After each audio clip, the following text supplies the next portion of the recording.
Hello friends, today we are going to see the last topic of this unit number 5, vibration and strength measurement. In that we will see the capacitive pickup is also the one device, and the stroboscope is the second device. Now come to capacitive pickup.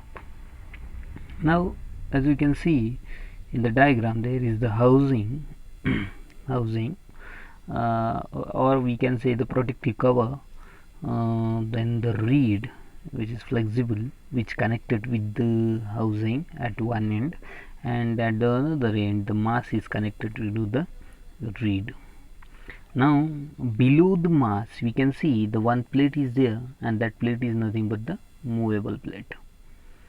Now the second plate is exactly below the movable plate placed on the housing surface. Clear? So indirectly the two plates are there. One plate is fixed, this plate is fixed, and one plate is movable, and that movable plate can move due to the moment of the mass. So we all are aware about the what is meant by the capacitive transducer, or what is the function of capacitive transducer. That time we saw in the unit number 2 or 3 the displacement related concept. So capacitive transducer is used to measure the displacement, and the concept was capacitance is directly proportional to the displacement. How? Due to the change in the distance in between the two plates, the capacitance develop, and if the capacitance develop, then that capacitance will be proportional to the change in displacement. That was the concept in the displacement measurement chapter. Now the same concept is here, but here we are going to measure the vibration of vibration of any machine component. So how the capacitive pickup is used? Again the same concept, on the basis just the device is different. What will happen if we place this device on the vibrating component?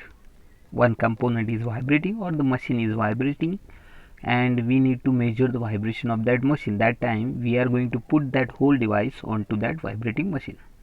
So due to the vibrations of that part, the reed of this device also will deflect in a up and down direction.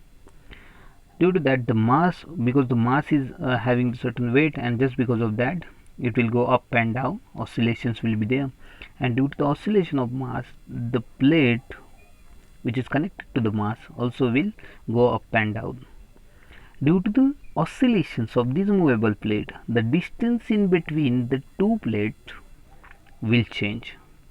Sometimes it will be max, sometimes it will be minimum, and whenever the distance between the plates changes, that time the capacitance will develop, and whatever the capacitance develop in in this, then that capacitance will be directly proportional to the vibration produced by the machine part, or the displacement of the of the plate. But here we are not going to measure the displacement, we are going to measure the vibration. So whatever the capacitance will develop, that capacitance will be proportional to the vibration of the machine part. The same concept of the capacitance only but here we are going to use it for the vibration measurement. Now the second point comes, that the stroboscope. So these are the working constructions of capacitive. Now the stroboscope. Already we have discussed what is how the stroboscope can work, and by using the stroboscope we can measure the speed or the RPM of any rotating member. Clear? Or we can measure the vibrations also of any component. Now how we can use the stroboscope to measure the vibrations or the rotations of the machine member? Now consider here, again in the construction we will consider the one disc, and that disc is connected with the shaft. That shaft is again connected with the motor, and in front of this rotating disc, or the radial mark on in front of the rotating disc, we are going to place the stroboscope device. This is our device. Now Just to get the proper reading or to understand is that the stroboscope is working properly or not, we are going to mark do the mark on the rotating disc, the radial mark, or radium we will stick on the rotating disc. Now now comes to the stroboscope. This is all about the construction. Now comes to the stroboscope. So first of all, I will clear you, the stroboscope is the flashing device which emits the flashlights, or we can say if the light is flashing for the minute, then the unit will be fpm, is flash per minute. So when the stroboscope start flashing the light, then that light will direct it toward the rotating disc or rotating member. When that light strikes the rotating disc, so here now consider the shaft is rotating, just because of that the disc also rotating. Now if the condition comes where this mark look like the stationary, then that flashing intensity will be directly proportional, or flashing frequency will be directly proportional to the rpm of that rotating member, isn't it? So consider uh, our main aim is to make this image stationary during the rotary operation. Now how it is that possible?